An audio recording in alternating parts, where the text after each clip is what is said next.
Renan, seja bem-vindo. A FETransportes está conduzindo essa campanha, uma campanha integrada. Então, eu queria te ouvir.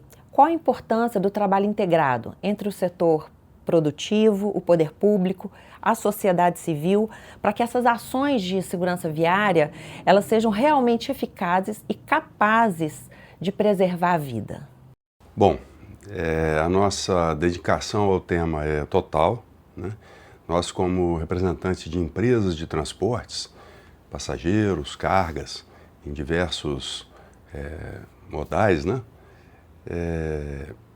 Temos sempre muito cuidado com esse tema, nós sempre temos uma atuação muito cuidadosa, né, nas nossas empresas, desenvolvendo tanto o aspecto técnico como o aspecto humano, né, voltado para o assunto, através de uma boa manutenção, de uma boa conservação da frota, assim como de um bom desenvolvimento dos motoristas, né, e todo o pessoal envolvido com a segurança no trânsito.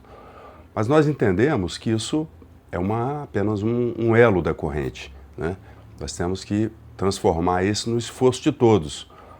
As autoridades sempre muito dispostas ao tema, né? Nós temos a satisfação de verificar, né?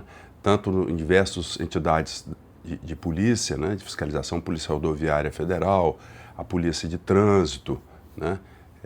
A própria Polícia Militar, né? Corpo de Bombeiro, nos seus cuidados com o assunto. E eu acho que juntos nós temos que chegar à sociedade civil, chegar ao cidadão, para que a gente consiga desenvolver uma consciência maior para o assunto, né? Os profissionais, tanto institucionais quanto os de operação, estão mais desenvolvidos para o assunto. Mas na sociedade como um todo, a gente enxerga uma enorme oportunidade para melhorar. Nós temos índices muito altos de acidente, inclusive no Espírito Santo. É a maior causa de morte do Estado em 2025. 54% das mortes no Estado foram por trânsito, que é uma coisa muito grave. E nós não podemos ficar... nós temos que reagir a isso, né? E eu acho que a melhor forma é trazer esse debate para a sociedade, trazer essa mensagem para a sociedade, né? Que trânsito é um assunto de todos. A educação e a fiscalização são frequentemente apontadas como pilares da prevenção. Como é que você enxerga o papel das campanhas educativas e também das ações fiscalizatórias nessa construção de uma responsabilidade, uma cultura de responsabilidade no trânsito? O Detran tem feito um trabalho importante, faz um papel importante na conscientização, né? Eu acho que a educação e a fiscalização são funções necessárias para uma boa performance desse assunto, né? Acho que o assunto educação no trânsito é uma dimensão que precisa se desenvolver mais, né?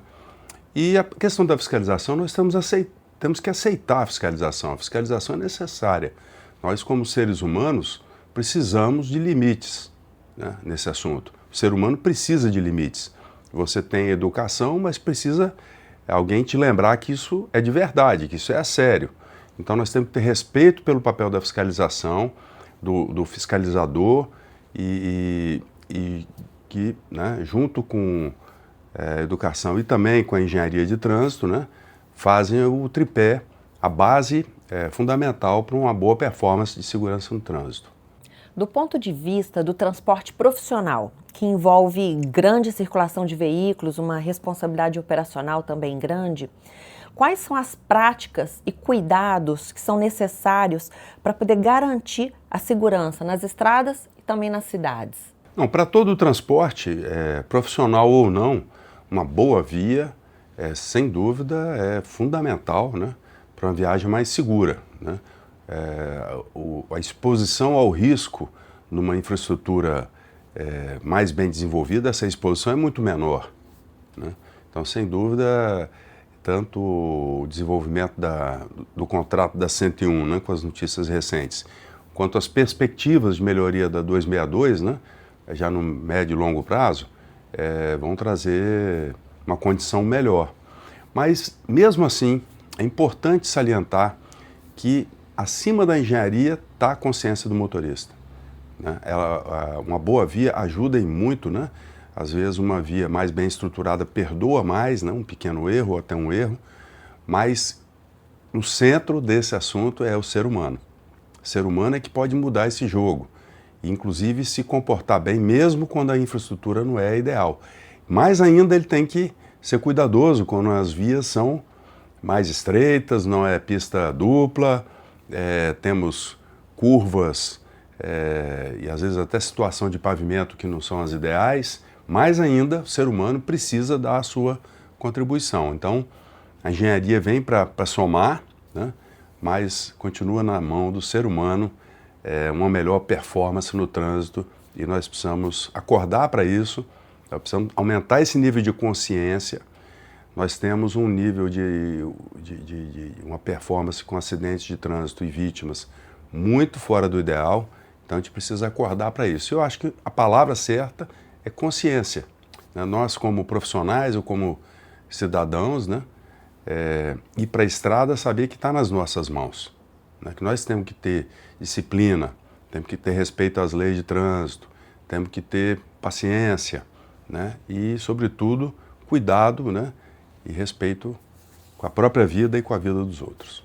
É verdade, você está fazendo essa colocação sobre a via.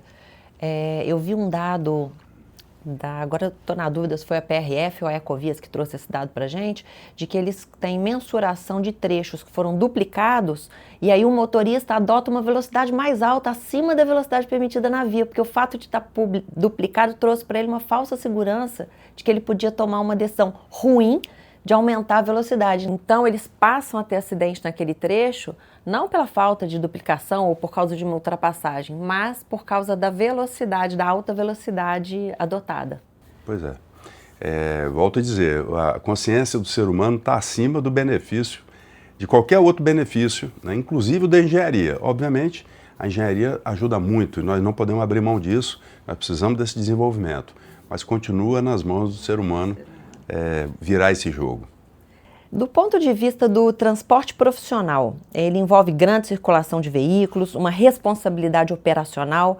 Quais são práticas e cuidados, falando para o setor de transportes, que você acredita que são fundamentais para garantir a segurança nas estradas e nas cidades também?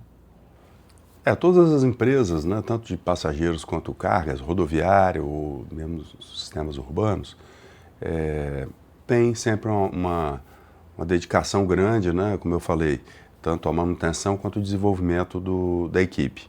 Eu acho que o desenvolvimento de boas técnicas de trabalho, bons procedimentos operacionais, né, e, sobretudo, bastante treinamento, né, é muito importante. Algumas empresas, por exemplo, já adotam programas mais específicos, mais especializados. Você tem, por exemplo, tem cargas perigosas, então o próprio sistema SEST-SENAT treina, né, nessa disciplina. Empresas de transporte, como por exemplo empresas de ônibus, desenvolvendo seus programas de segurança, como por exemplo investindo na saúde do sono do motorista. Se você puder falar um pouquinho mais sobre a medicina do sono, eu queria te ouvir, porque você está aqui hoje com esse chapéu de presidente da Federação dos Transportes, mas a gente sabe que você também tem um outro chapéu, né? Você lidera a Aviação Águia Branca, que tem uma cultura e um programa de medicina do sono muito consolidado, muito reconhecido. Se você puder falar um pouquinho para a gente. Como eu falei, cada empresa desenvolve os seus programas de acordo com a sua especificidade, né? Uma empresa de transporte rodoviário, ela faz trechos longos e muitas vezes viagens noturnas. E isso traz um desafio adicional. Então a Águia Branca, por exemplo, tem um programa já há mais de 20 anos, que é chamado lá de Programa de Medicina do Sono, né, que todo o time da Águia Branca, liderado lá pela Paula, pelo Renato, todo o time da operação desenvolve, né, e foi um assunto que eu comecei lá atrás, tive satisfação de iniciar esse assunto na Águia Branca, em parceria com o Dr. Sérgio, nós criamos um programa de educação voltado para desenvolvimento da qualidade de sono do motorista, que a gente chama de programa de medicina do sono. Na verdade, é um programa de educação para o indivíduo, para o profissional, né? Além de boas práticas, de padrões operacionais voltados para isso e que gerou nesses mais de 20 anos uma situação totalmente diferente, muito favorável, né, onde a gente conseguiu superar desafios investindo nisso. Quer dizer, esse nível de cuidado as empresas têm. Estou citando aqui uma de uma empresa rodoviária, mas você tem as empresas urbanas, de ônibus urbano também, que treinam, né, cuidado com distância de segmento, atenção ao pedestre, né, o motorista saber identificar, através de uma prática de condução de direção defensiva, onde é que está o risco, né, ao avistar uma criança. Então, tudo isso as empresas treinam, né? Assim como as empresas de carga, né, cargas perigosas, como eu falei, carga geral, todas as empresas têm seus esforços e que trazem muitos resultados. Mas existem aqueles profissionais que não estão meio que no guarda-chuva de uma empresa organizada, que são os autônomos. Esses já têm uma vida mais livre. Esses precisam também de ter uma consciência própria para o assunto, né? Esses não têm propriamente uma empresa liderando esse esforço. Então depende do indivíduo, um pouco mais do indivíduo. E o condutor, em geral, né, como a gente falou, não só os profissionais, que tem que ter esse nível de consciência, que nas empresas já vem um pouco do sistema de gestão da empresa, né, o que facilita mitigar riscos, né? Você falou uma frase que me remeteu a uma outra questão que tem sido uma grande sensibilidade nas regiões metropolitanas. Aliás, não só nas regiões metropolitanas, eu acho que a gente pode falar das rodovias estaduais também. Eu vou falar sobre as motocicletas. No início da nossa conversa, você citou um dado de que 54% das mortes no Espírito Santo em 2025 foram por acidentes de trânsito e 80% delas envolveram motocicletas. Então, tem toda a questão da sensibilidade da motocicleta no trânsito. Muitas vezes, o carona está sendo muito impactado nesse acidente, com um alto índice de morte, porque o condutor ele consegue prever uma frenagem mais forte, mas o carona não. Então, por vezes, ele é lançado na via com muita violência. E sabemos que o motorista profissional que está dentro de conduzir um ônibus ou um caminhão, ele tem todo um treinamento de direção defensiva. Então, ele vai estar atuando ali, mas também sabemos que esses veículos de grande porte, eles têm muitos pontos cegos, em que essa motocicleta, se vem no zigue-zague ou cortando, ela não vai ser vista. Como é que você vê essa questão das motocicletas no trânsito e essa condução? Porque a gente está com esses índices muito graves. Infelizmente, esse número elevadíssimo, né, de acidentes envolvendo motocicletas demonstram que tem alguma coisa errada, né? E o que a gente consegue observar até como motorista, né, que somos todos, nem sempre um comportamento seguro por parte dos motociclistas, né? Querendo passar em qualquer local estreito, em alta velocidade, em situações de zigue-zague muitas vezes. Isso não é condição segura, né? Isso não é condição segura. E além das mortes, nós temos os problemas dos feridos, que é gravíssimo, né? Que inclusive superlotam o nosso sistema de saúde, oneram nossa previdência, né?